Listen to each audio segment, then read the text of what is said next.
For more than 100 years, Mars, along with our creative partners, has pioneered advertising in America. As a family business, Mars is committed to making a lasting impact, which underpins everything we do, including how we build our brands. For generations, we've become part of people's lives, connected with happiness, quality, adventure.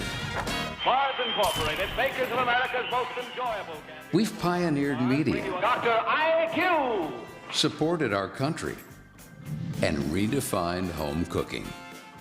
We made it fun to tune in. Melts in your mouth, not in your hand. And sing along. So kiss a little longer. Becoming part of popular culture by creating cultural icons. This is what I was made for. I'm human. Promise I will not eat any more of your friends. We've had big laughs. You're playing like Betty White out there. That's not what your girlfriend said. I'm having phone issues.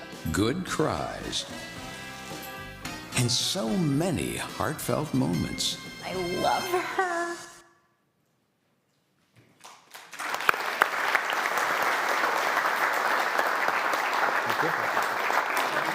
For more than 100 years. So I hope you enjoyed the heavy American skew there. It's part of my personal campaign to make advertising great again. Some of you catch up. So good evening. My name is Grant Reid. As you heard, I spent more than 3 decades at Mars, the last 9 as global CEO. And after watching that reel, I felt like my world was just going through before my eyes. So a lot of memories there. So my journey at Mars really started long before I joined. In case you couldn't tell by my accent so far, I grew up in a small mining village in Scotland. And some of my most distinctive and fondest memories as a kid were Mars selection boxes. I loved those little guys. And they had so many fantastic brands in there. There really were no duds. And that allowed me to eat the whole box without negotiating with my older brother and sister, where I was inevitably going to lose that negotiation. So that was my first foray into Mars. And that love continued as I grew up. So working as a weekend labourer during my university days, my morning breaks often started with a Mars bar and a pint of milk. A pint of milk sometimes borrowed from a doorstep on the way to work, but not very often. Luckily, most of those people are gone now. Anybody else start their day with a pint of milk and a Mars bar? One. Just the milk. That doesn't count. And if you were going to say just the Mars bar, that would have been better, quite frankly. But we'll keep going. So it was through those moments, seriously, that I associated Mars with some of my fondest memories before I even started working there. And that's even more true, 35 years later. And so the brand was part of my life and part of my family's life before I ever joined Mars. When I finally arrived at Mars, officially, in the late 1980s, I found the business was much more than just the products. Mars provides a compelling backdrop, a family-owned business, over 100 years old, maker of beloved products like Snickers, M&M's, Orbit, Pedigree, and very many more. So if I missed your brand, all the Mars people there, sorry. There's a whole row of Mars people. Wave. Putting my procurement hat on, I hope we got a group discount. Right. So the other thing, I had 5 principles in action. I'll talk about those in a second. And it was a true meritocracy, where performance and principles really mattered. And most importantly for me, coming from a small village, I was able to recognize myself in many of the other associates there. As I talked to senior management, there were so many that started with very little and yet now held important roles within the corporation. There were successful associates who had made their way from the factory floor to the very highest echelons in management, based on performance, based on where they were going, and not where they started. And you don't see that too often, and it was very encouraging for me. So, why am I telling you all of this? Well, being a family-owned company gives Mars the freedom to think in generations and not just in quarters. But with that comes some added pressure of keeping brands alive, relevant, vibrant, and most importantly for a Scot, profitable for that duration. And that's where the 5 principles really helped. Quality, responsibility, mutuality, efficiency, and freedom really guided us in our brand development and our business development. So those weren't just words on a wall, sometimes you see in an organization. They really shaped how we led. They ensured we were pleasantly dissatisfied with the status quo. It's one of Forrest's favorite sayings, I'm pleasantly dissatisfied with the status quo. We acted like owners. I really treated the business, even long before I was CEO, like it was my business, and remembered that financial discipline gives you the freedom to think long term. And that's a great recipe for success. So, as you just said, before I continue, I should say I did my chartered marketeer qualifications, but I'm not a career marketeer like many of you sitting in that second row and many of you throughout this auditorium. I did many roles over the years, procurement, sales management, etc., etc. So I'm not really a marketeer. James, who helped me with this, said, I'm just a natural. So it's not for me to challenge James. And what's important about that, joking aside, is what I'm going to share with you is a practical view of someone who had to make those decisions in the boardroom and not just in the classroom. And that multifaceted background, I think, helped in a number of those discussions on how to build brands. So I want to talk through today is holistically how we're able to shift a company known mainly for Mars bars into a purpose-driven, global cross-industry company powerhouse, leading in snacking, pet care, food, veterinary health, etc. One that enabled us, a leadership team, as part of the leadership team when I was CEO, as you already said, to grow our sales over 50%, to double its associate base in that time, and most importantly, create substantial shareholder value and value for the ecosystems in which we operate. That's pretty unusual.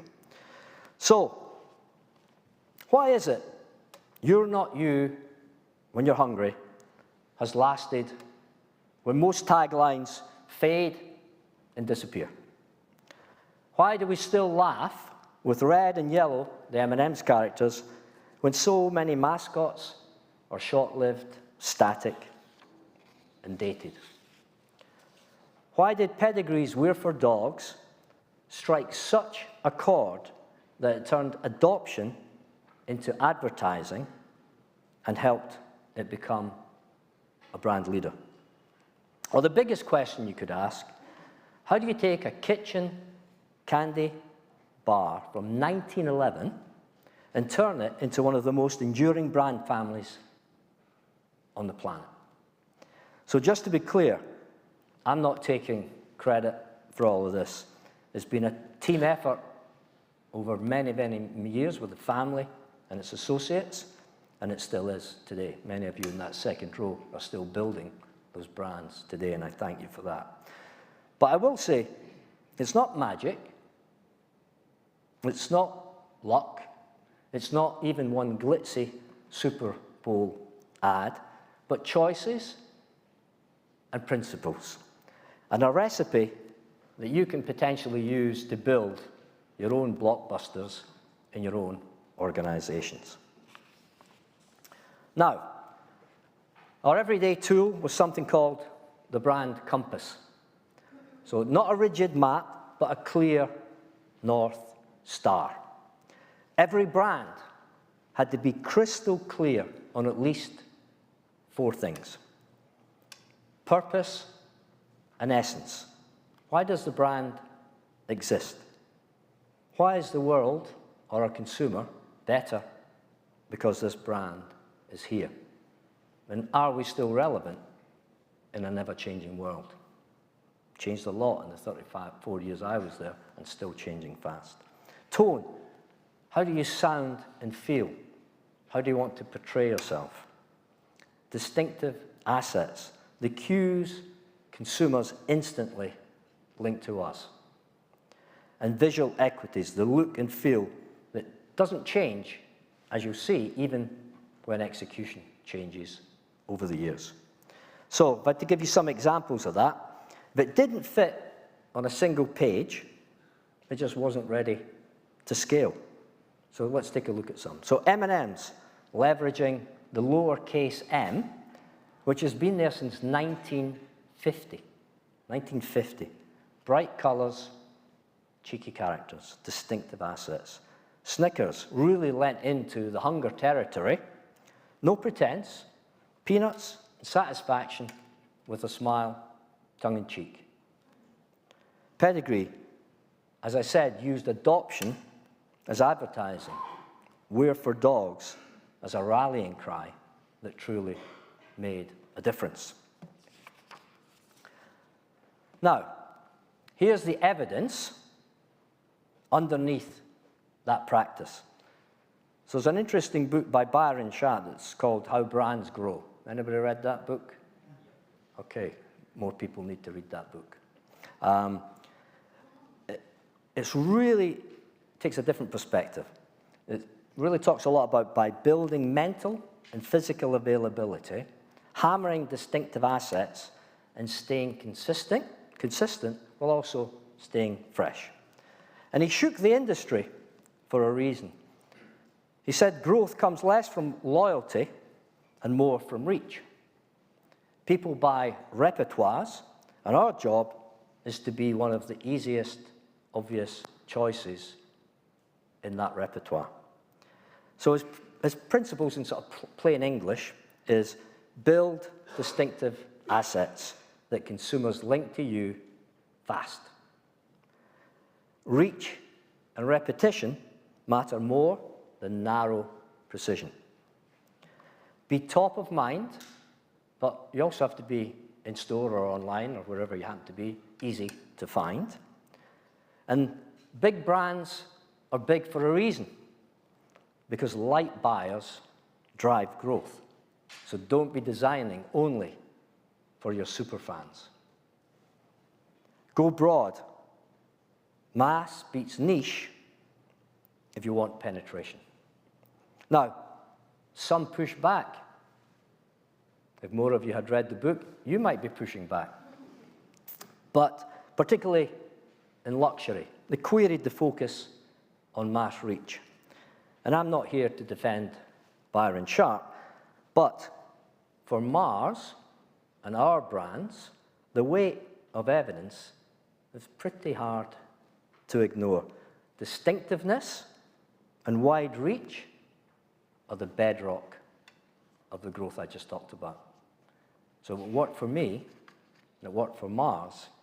Maybe, you just open your mind, it might work for you. So, I've still got my marketing books. They look a bit faded. But none of this replaces Philip Kotler. I'm sure everybody in here has got a copy of Kotler somewhere. But it really complements him, I think, in many ways. Sharp tells us why brands grow, and I think Kotler shows us how to make it happen. I'll try and give you some examples of that. So the 4 Ps still do the heavy lifting. This should be like church. You should just be able to jump in and repeat these with me. Product, price, place, and pretty good. Not exactly as powerful as I would like, but so maybe we'll try that one more time. Product, price, place, and Okay, much better. If you work with me, I can keep this short and get you out to the bar quicker. It's your call. I've got a dog watcher tonight. I can stay up here all night. Winston says hi, by the way. So at Mars, our brand compass was essentially Sharp's science that you talked about, fused with Kotler's 4 Ps in practice. And it's that fusion of thinking that we think built some amazing blockbusters. So, how did that all come to life? So, first of all, Mars depends on its consumers to build its future, as we all do, but it tirelessly seeks to really understand their needs. And each individual sale is critical to that because they're typically small prices that have to build into a $45 billion business. Not selling one Mars bar for $45 billion. That would be nice, but it's billions and billions of consumers going into. John and Forrest told me this very early on. They have to go into their pocket. Now you do it with your phone or something else, but then you have to go into your pocket, pull out your wallet, pull out your money, and pay for it billions and billions of times a day. And you forget that at your peril. Sometimes you can go into an ivory tower and forget that the consumer going into their pocket or their purse and paying for something day after day is what really makes a difference. So that influence is absolutely critical. So using its 5 principles, Mars always focused on quality products and services. Keep the quality there, keep the service quality there, and people will keep coming back. While others do incremental degradation on their products, we try and keep to that same standard. So consistently meeting those standards of excellence and quality wherever you are in the world, the same product. And also made and delivered with the lowest impact we can make on the environment. We'll probably cover that under questions and answers later. So that's been our foundation of success and our promise to consumers. And after all, a brand is a promise kept to your consumer. So it has been helped by the fact that Mars is a family-owned company. It does allow us to be led by people who really care. So I often say that the Mars family are real people. They really care about the business. They really care about the consumer. And they really care about their associates and the environment. And that's a powerful thing to have at your back. You know, they're real people with their name on the door, Mars.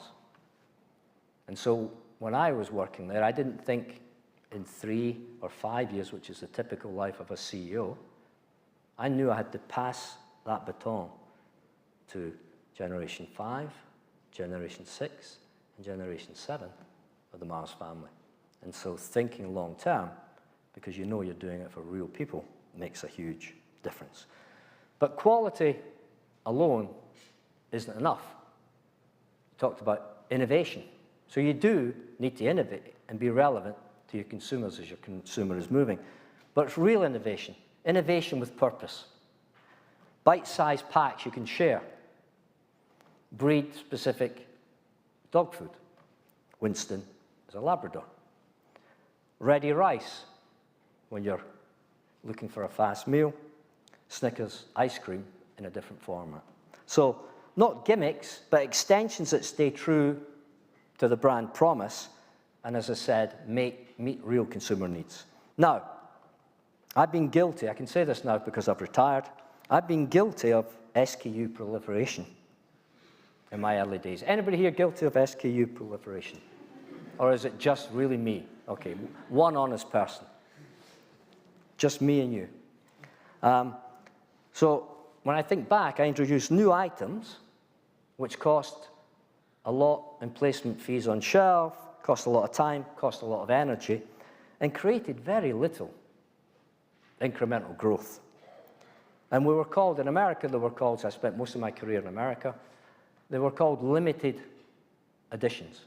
And it's only with the benefit of hindsight, I think that was a really good thing to call them, because they were limited in relevancy, they were limited in accretive growth, and ultimately they were limited in profit. So real fool's gold. And I'm only surprised there's two of us that have done that. Because when I should get some company names and walk a store tomorrow. I think I'll find more than two. So, price. The Mars bar stayed relatively affordable even through recessions. We knew people needed a small treat they could rely on with a good quality. And we carefully reviewed what we called magic price points, which are more relevant then when it was cash than probably now. But what are the right price points that will motivate a shopper to purchase? And can we provide a great experience at that price? Is there mutuality one of the 5 principles in that relationship with the customer and with the consumer? But we also wanted to offer more premium offerings. So you see customized M&Ms. If you go into the store in London, you can customize your M&Ms, customize colors, etc. Even get your face on them, or you used to be able to. Royal Canin, again, great example of a premium or super premium product. So price wasn't about maximizing margin in the short term. It was about fairness, about value for money. It was about quality. And one of our fundamental principles is a sustainable relationship with the consumer over time. So it needed to be a value that works for the consumer and the company. That's where mutuality kicks in. And when I talk about pricing, just as an anecdote, I remember going to China, probably must be almost 10 years ago now, and I walked into a store, and for the first time in a store, I saw dynamic pricing on shelf. The prices were changed by algorithm every time somebody purchased. So if peanut butter was selling fast, the price went up. If Snickers was selling slowly, unlikely, but I don't want to use any competitive products, then that price would be reduced. Real dynamic pricing. Now, we haven't really seen that anywhere, but when I walked that store in China, I realized how far we had to go and what the opportunity could be.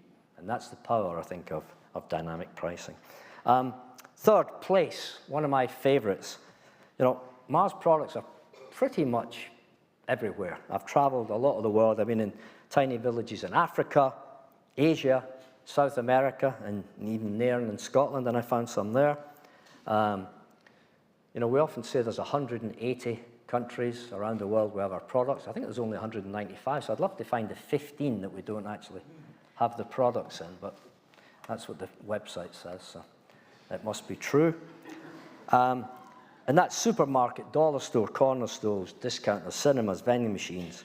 And I think Coke coined it well. Far back as 1923, a Coke within an arm's reach of desire. Probably as true today as it was in 1923. And James seems to be doing quite well with his stock price, so it must be working. So, and when the world went online, we realized our consumers were moving and doing things differently, and we had to be there too. So you personalized M&M's website, you got telehealth for pets. If the consumer was there, we wanted to be where the consumer is. Which sounds obvious, but sometimes it's hard to move big companies because they've got so much vested in their current infrastructure. And so you have to be nimble, you have to be agile, and you have to be ready for change. So fourth, promotion. Making them remember you. As Byron Sharp rightly calls out, the brand that comes to mind is the one that gets purchased, but only if it's on shelf or online. But here's the catch. You can only pull those levers if the brand is performing. Without the performance, you can't invest in advertising, you can't build memory structures, you can't hire the best marketeers, one for you there. And performance really does fund the future. That's the alchemy that works together. So, how did all this come to life? I'll give you a few examples. So let's take a few case studies. Shall we start with Snickers? Yes. Good, because we don't have any choice. Right. You're not you when you're hungry. So Snickers. A brand that was already 90 years old when I took over the chocolate business, and we decided to breathe new life into it. I still remember the debates and some of the phraseology. Oh, chocolate bars are dead. Nobody's buying bars anymore. And the big question was, can a 90-year-old brand really be revived? Many thought the format really didn't have any future. But You're Not You When You're Hungry broke the formula and proved many naysayers wrong. You know, we could have done the normal marketing, new brand manager, tinkered with the wrapper, changed some of the distinctive memory structures, maybe made it smaller, put the price up, but we didn't. So we went back to the very essence of what made Snickers brilliant: hunger, satisfaction. And I remember sitting with the agency and sitting with the brands team, I only asked for one thing: brilliance. Just give me brilliance. Give me genius, and I'll be happy. And I really think they delivered. Let's see.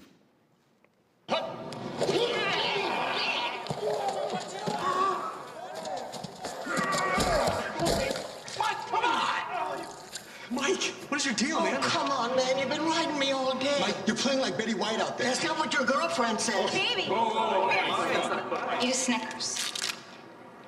Better? Better. I won't bet! That hurt. You're not you when you're hungry. Snickers satisfies. So, it's as relevant today as it was back then. I think that was, what, 2010, something like that. So it's a while ago. But the clip was distinctive, it's funny, it's unforgettable. But more importantly, what were the results? So it was a global campaign, translated into 50 languages. Sales up 16% in 1 year. Now, we're not talking about a new introduction. We're talking about one of the biggest confectionery brands in the world grew 16% in 1 year. Not too shabby. Over the decade, it's picked up almost every major honor you can think of. Effie's, IPA Gold, it had Ad Week's Ad of the Year.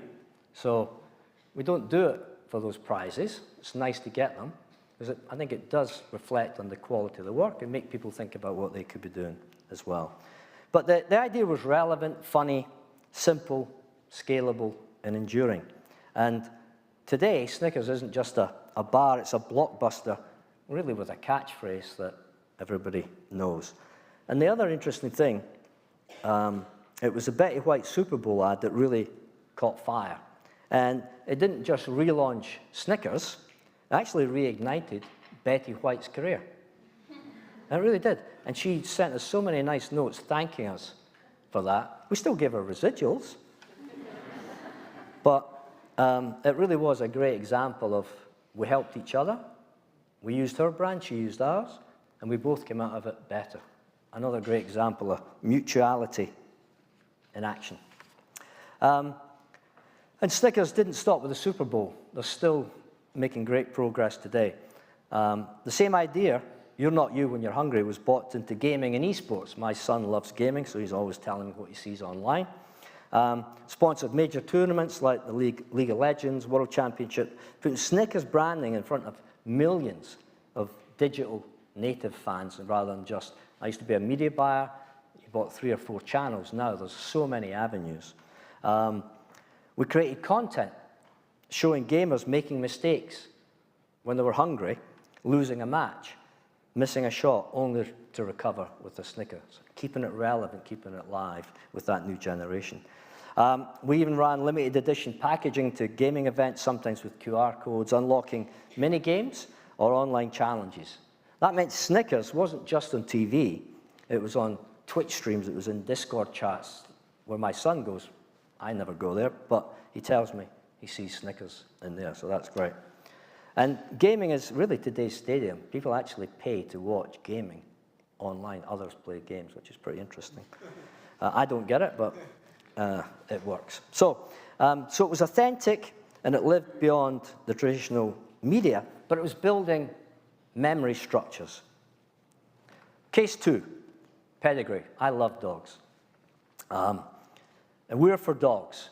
Who's got a dog? Hands up. Wow, this audience is tough tonight. Let's pretend you've got a dog. Everybody. Okay, good. Pretend you're interested. Okay, good. Fake it until you can make it. Right, good. So then there's Pedigree. In the early 2000s, it was really a good brand. I was head of sales in the US at the time, but really not a compelling one. And competitors were gaining ground, a lot of competitors coming in. So we chose to do something a little bit radical and a little bit different.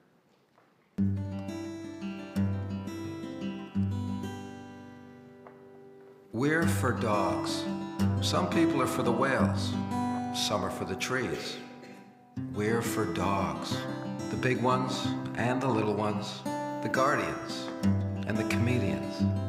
The pure breeds and the mutts. We're for walks, runs, and romps.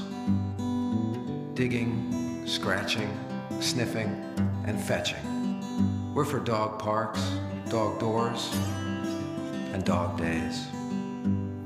And if there were an international holiday for dogs, to celebrate their contribution to the quality of life on Earth, we'd be for that too.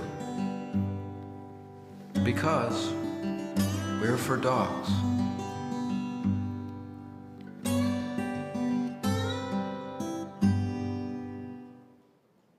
Love that. I'm really for dogs. So the breakthrough, we stopped talking about kibble and started talking about something much bigger, dog adoption and saving dogs. And I actually had the dog, Ollie, was a pedigree adoption dog, and he lasted 16 years, so it's a great program. So we're for dogs. We showed real shelter dogs. We didn't go out and get dog models. I didn't know there was such a thing. We funded rescue centers and still do.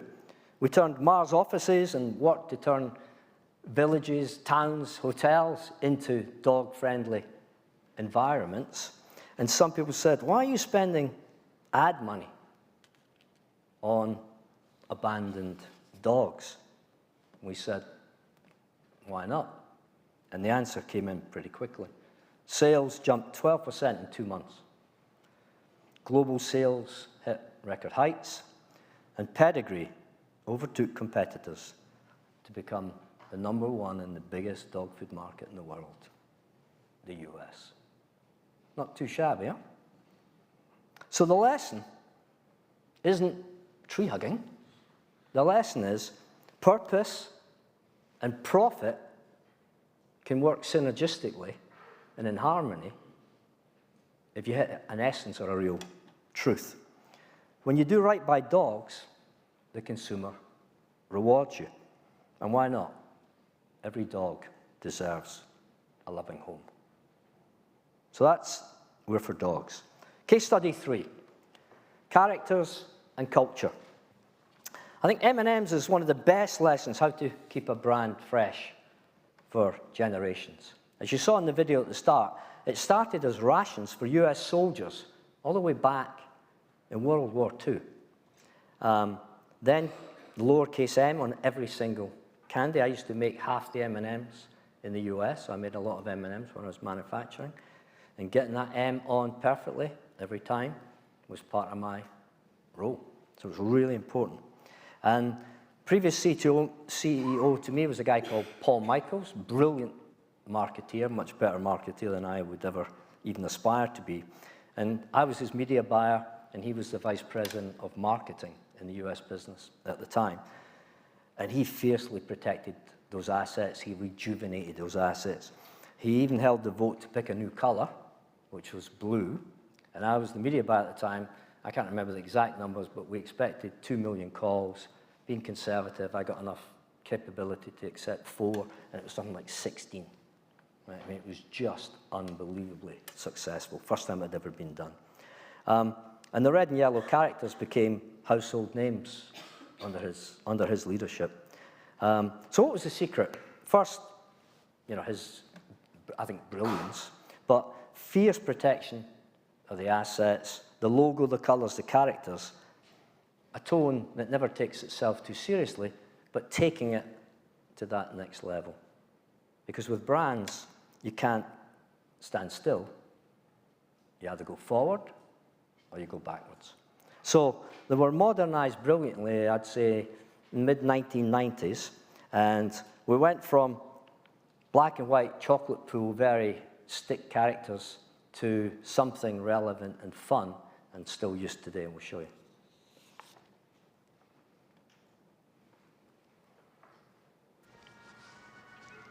Hey, babe, I could really go for a snack. Yeah.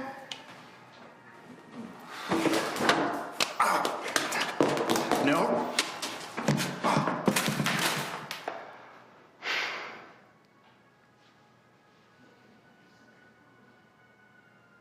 Get in the ball.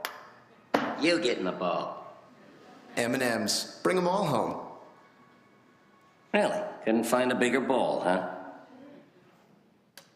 So a little bit cheeky, a little bit irreverent, very different from traditional way that the characters had been portrayed. And the result, M&M's is consistently either the #1 or #2 confectionery brand in the world. And for those of you who don't know, the world's a pretty big place, so that's good. So if you protect your brand's assets and personality, it can stay loved for over 80 years. So let's go to another one. Twix, left versus right. So Twix, hands up who's seen a Twix? Work with me. Okay. Hands up who's eaten a Twix? Who can spell Twix? I'm just filling time now. Right. So, Twix, 2 identical bars in a pack. Not rich, creative territory, you would think, right? And yet, Mars turned it into a rivalry. Left Twix versus right Twix. What I like to call a debate about nothing. Years ago, when the inventors Seamus and Earl unveiled their Twix bar, the tension between them reached a breaking point. Literally. Neither would give up control. So they did the logical thing and divided the company, out of spite. Earl went as far away as possible to start over. Apparently, not far enough. Seamus tirelessly designed a monument to his individuality, while Earl labored intensively on a monument to his individuality. Each marveled at his own factory and found his former partner's factory a little pedestrian. Each factory took a vastly different approach. Left Twix flowed caramel on cookie, while right Twix cascaded caramel on cookie. Left Twix bathed in chocolate, while right Twix cloaked in chocolate.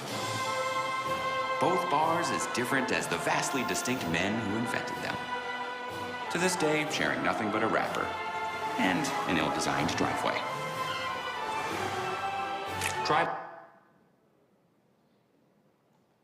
So try both sides, I think it was going to say, and see which you choose. So, who is a left Twixer here? Not one. So everybody is a right, hands up who's a right Twixer. Okay, good. So even you guys were fooled. Good. So it was tongue-in-cheek, but it was distinctive, and it got people talking. For 10 years, consumers picked sides, argued with friends, said they were left and right. And I literally got questions, both in town halls and in media interviews. Is this based on the owners falling out at some point and taking half the assets? I'm not joking. And I used to say, yes, but keep it a secret. So their idea of keeping a secret was only telling one person at a time, apparently. So anyway, so let's change. Eat, drink, chew. A little bit of a different angle here. So not every campaign that we touch turned into a blockbuster overnight. So don't expect to hit gold every time. Sometimes we got the functional part right, but the feeling wasn't quite there. So take gum, Orbit and Extra. It's probably one of the smartest bits of behavioral science we ever used, and maybe one of the harder lessons that we learned. So we wanted to make chewing a habit. And the behavioral insight was pretty simple. After you eat or drink, chewing sugar-free gum helps protect your teeth.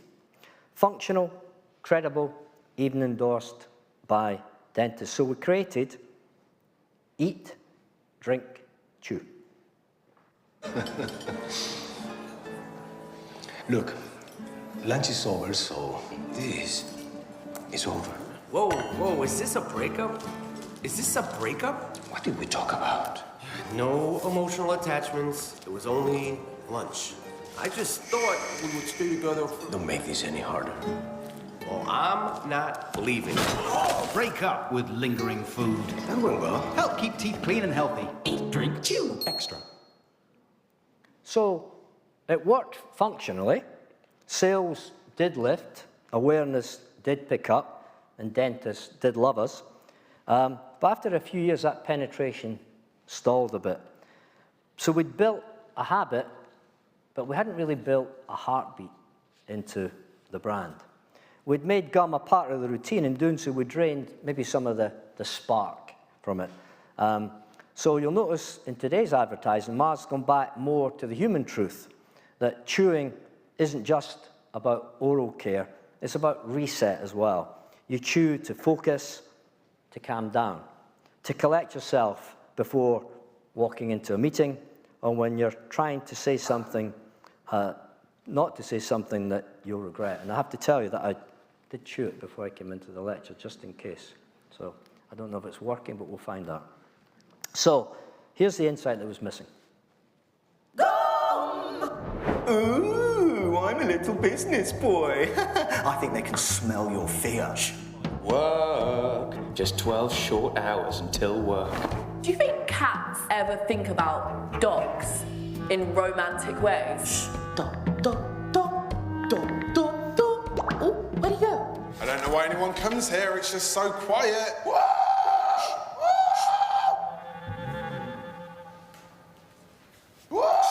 Go on, contribute. Stop, they're all looking. Tell them something business-ish. Knock, knock. Who's there? No one. Do fish get wet? Stop talking. Is cereal soup? Stop. Enough.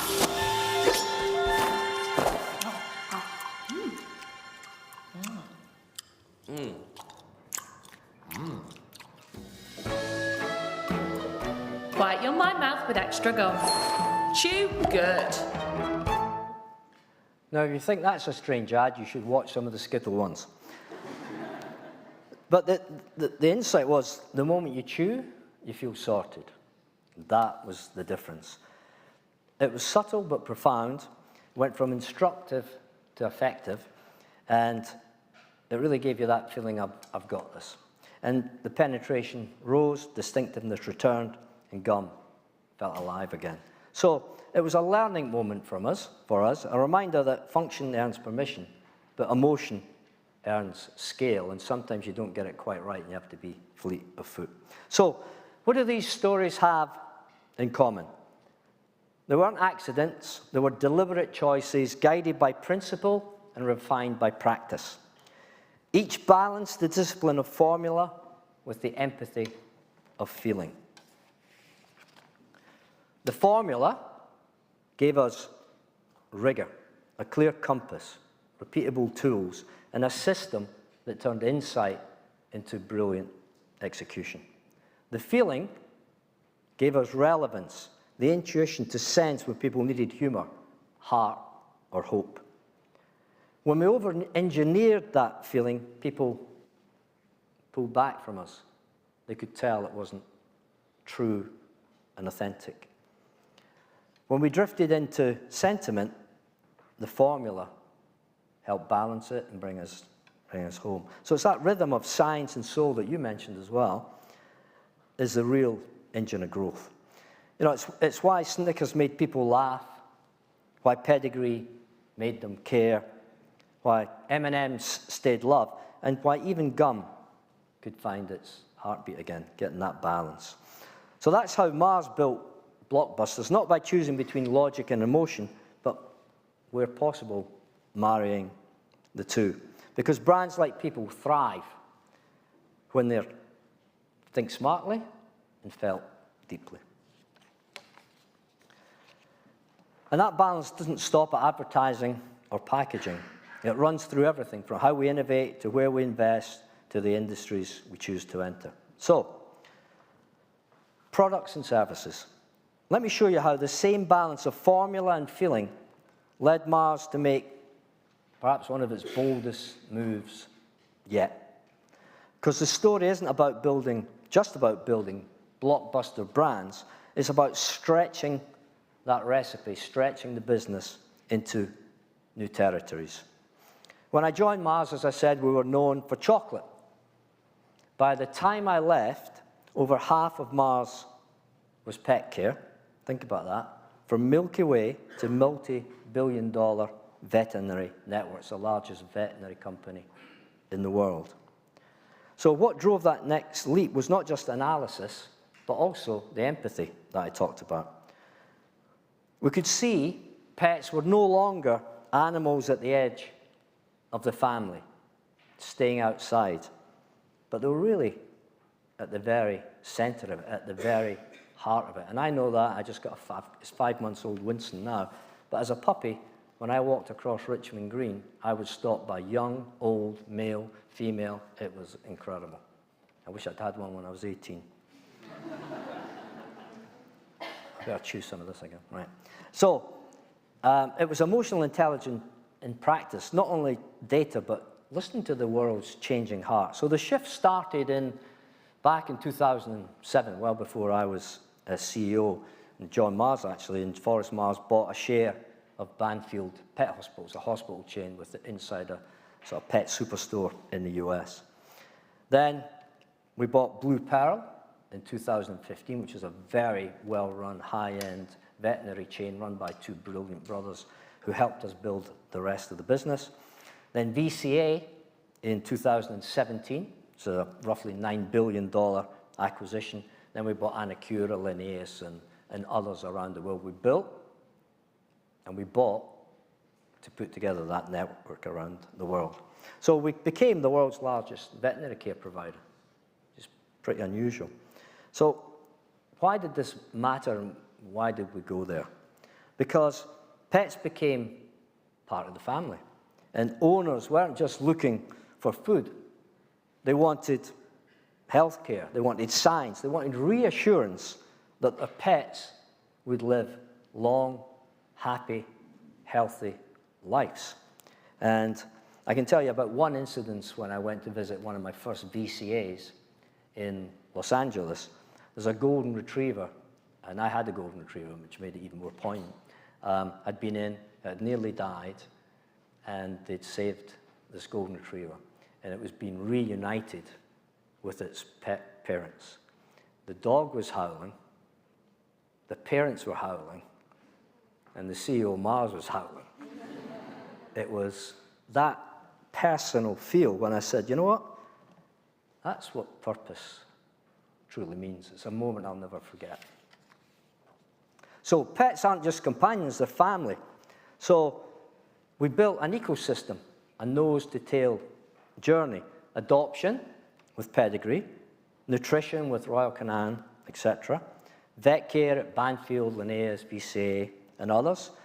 Tailored diets, diagnostics, DNA testing. Apps, trackers, all part of a brilliant pet ecosystem. And at the time, run by a guy called Paul Wyrock, who's now the new CEO of Mars. Brilliant guy, did a great job working, getting that done with us. So we saw that bigger picture, food, pet care, diagnostic, wisdom panel, etc., all connecting into something bigger than what we'd been doing previously. It was a huge leap, I'm not going to lie. And I was asked many times, what does a chocolate company really know about running hospitals? And that's a fair question. And the answer is we applied many of the same principles, the 5 principles, but also our growth principles about the quality of the service, the quality of the offerings, the placement, the neighborhoods that you participated in, were we in the right geographies, were veterinary stations in the right place, and were you getting the right PR for your promotion to build that brand. And the result was really powerful and still is. We didn't just diversify, we built trust. And that trust helped other parts of the pet ecosystem. So from puppy to senior dog, from kitten to a senior cat, we could be a partner in that whole journey. So in the boardroom, I faced some skeptical questions, quite rightly. What right did we have to win in services? And that debate, which is, I think, great, made us sharper. But what it did is it made us realize that we're not just acquiring brands when you buy a services business, and it's true of brands as well, but or consumer goods. We want to keep the expertise and the skills and then learn from those we welcomed in. Now that sounds pretty simple, but most companies don't do that when they do an acquisition.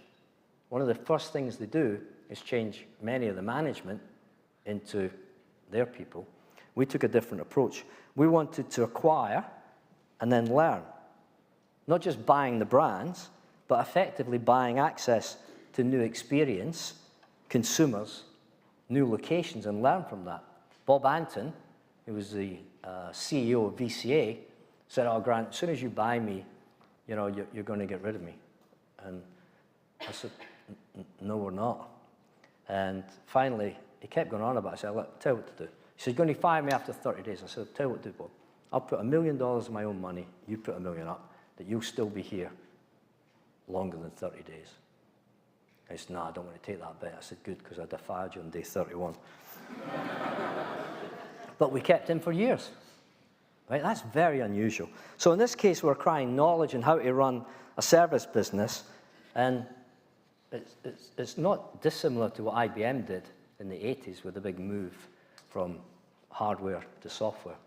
Big chunk of Mars is now a service company. So that's the real lesson. Transformation doesn't mean abandoning your recipe. It could mean serving a bigger meal, if you don't mind the analogy. If you own the consumer's problem from nose to tail, in this case you love pets, you earn permission to extend if you go about it in the right way. So when people say legacy brands can't reinvent themselves, I say if a 1911 candy bar company can become a global healthcare leader for pets with a wee Scottish guy running it, what excuse do you have? It must be possible. So, from monologue to co-creation, because the world has changed. Now, building a closer relationship with our consumers began to teach us that sometimes fans could build the brand better than we could.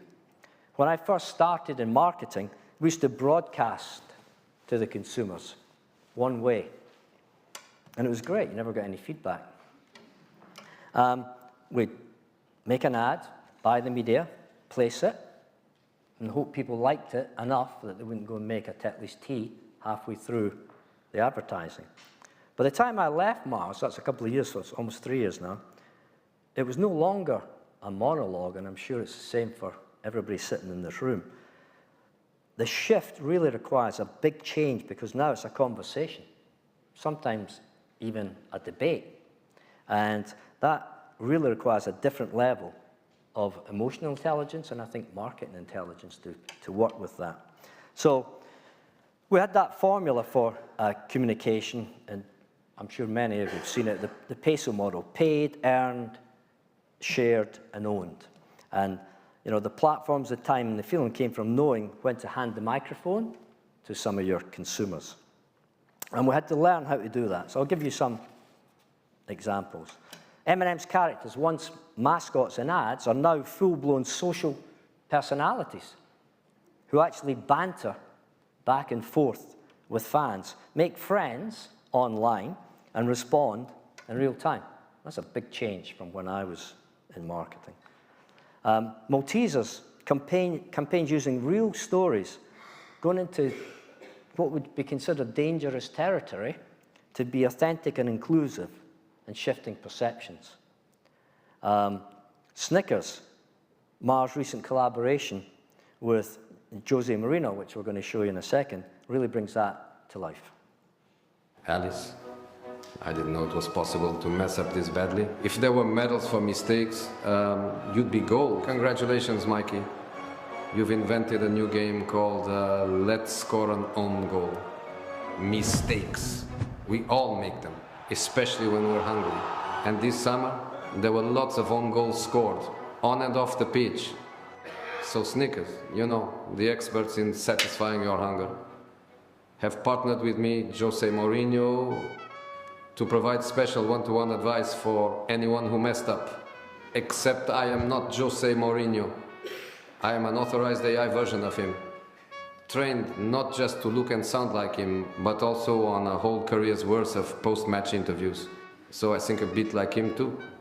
Snickers have actually released a new tool where you can get Jose Mourinho to embarrass your friends. Fans told me about their mate's mistake on WhatsApp, and by combining 3 powerful AI engines, I replied with a cutting bespoke video for them to forward on in minutes.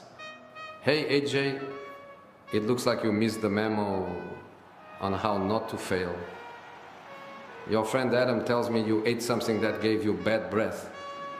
Stinker of an own goal, my friend, literally, is like bringing a skunk to the team locker room. Maybe you just need a Snickers.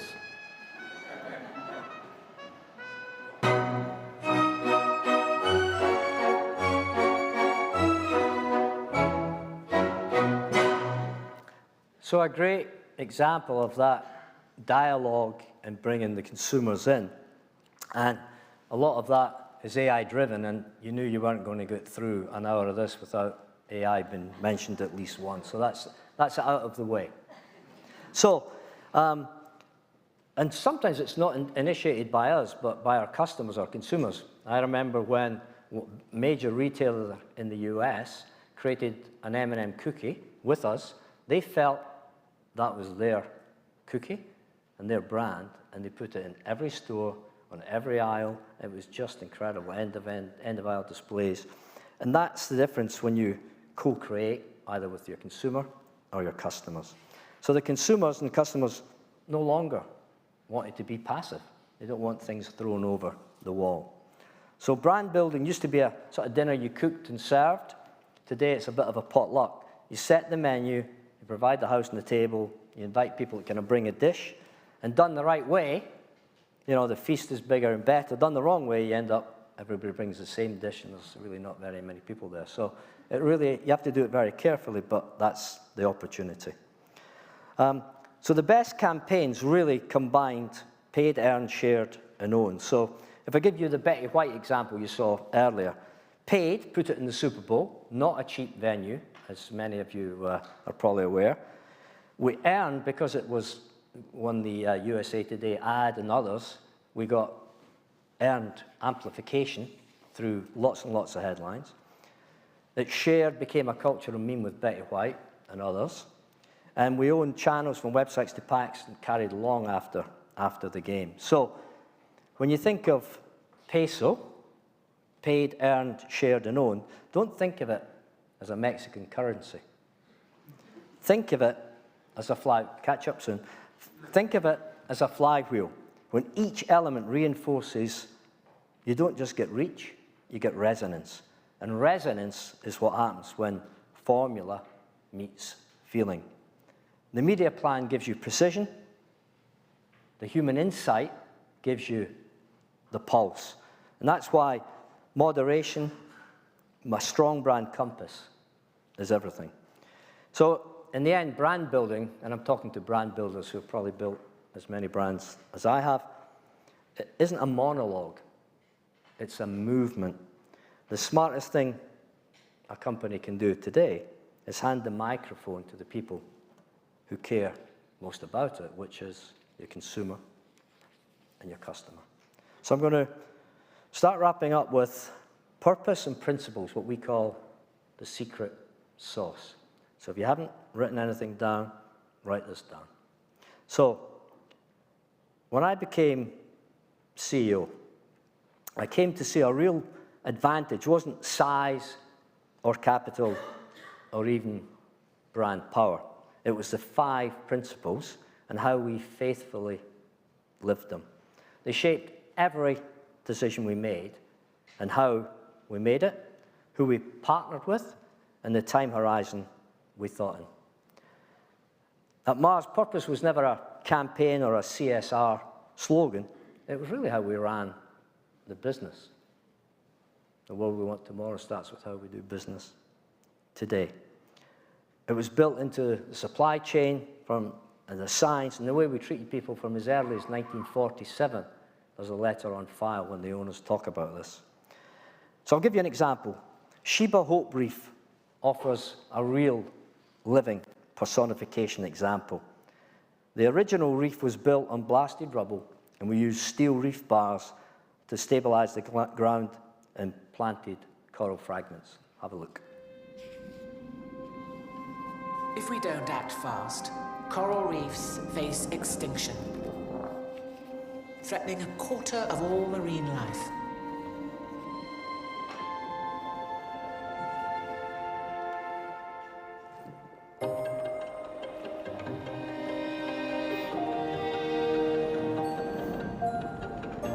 That's why we've built Hope Reef. Part of the world's largest coral reef restoration program.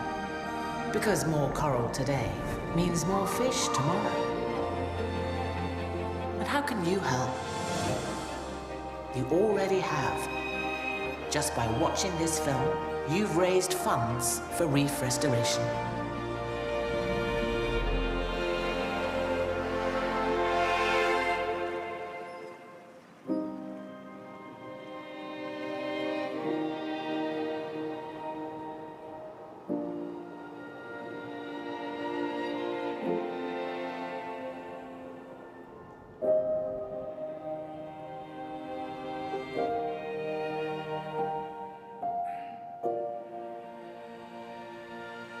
Please share today.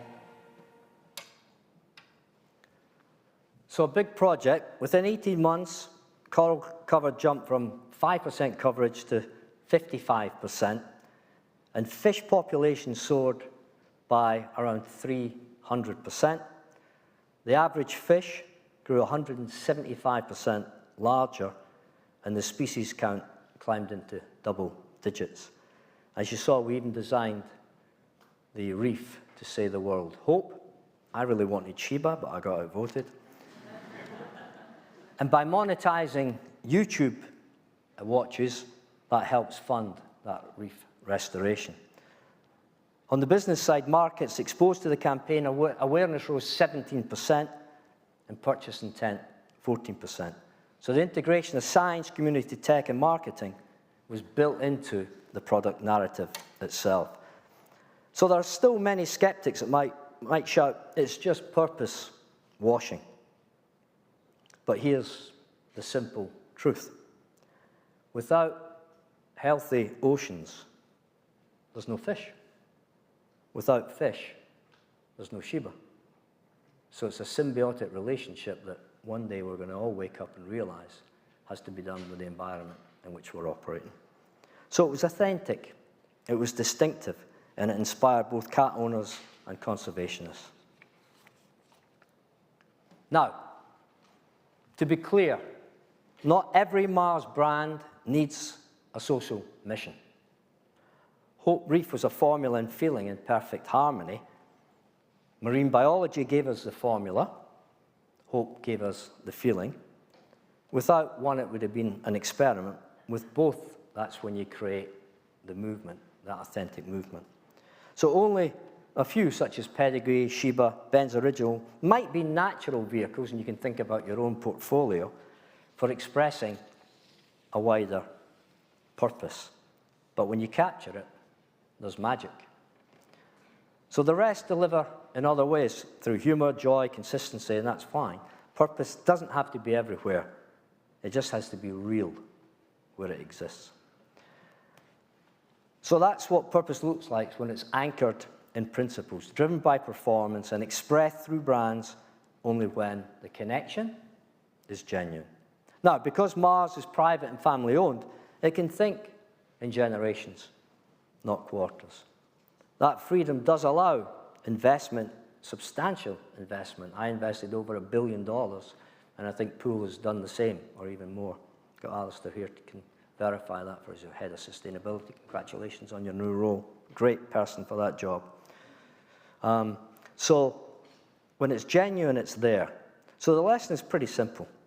You don't invent purpose, you practice it, you live your principles, you be consistent, be commercial, make it count, and that's how you build, not just blockbusters, but legacies.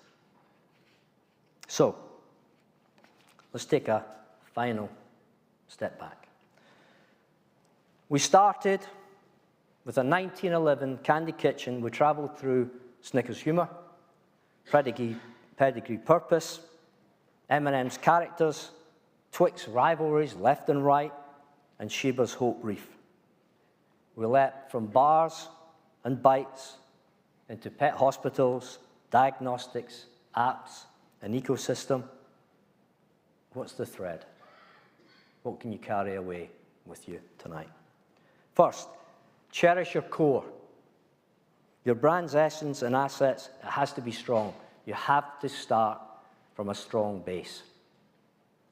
You can't just move into new territories from a weak base. It doesn't work. You've got to really reinvent your execution and think differently. Am I doing this brilliantly? If you're not doing it brilliantly, why are you doing it? Do it properly or don't do it at all. Lead with principles and expand with purpose where possible, and use as a halo for your company and for your other brands. Think in generations, not in quarters. I know that's difficult for some of you in public companies, but you can still think in generation and still be delivering on it. Be bold and move into new areas. As I said earlier, the Mars family pushed me hard. Be pleasantly dissatisfied with the status quo. Keep getting better. I still follow that today. I want to be a better person. I want to be fitter, better, a nicer person tomorrow than I am today. It doesn't always work, but that's the mission. So Mars has thrived for more than a century because it kept fundamentals sacred while embracing reinvention, and because it held on to principles even when they were inconvenient.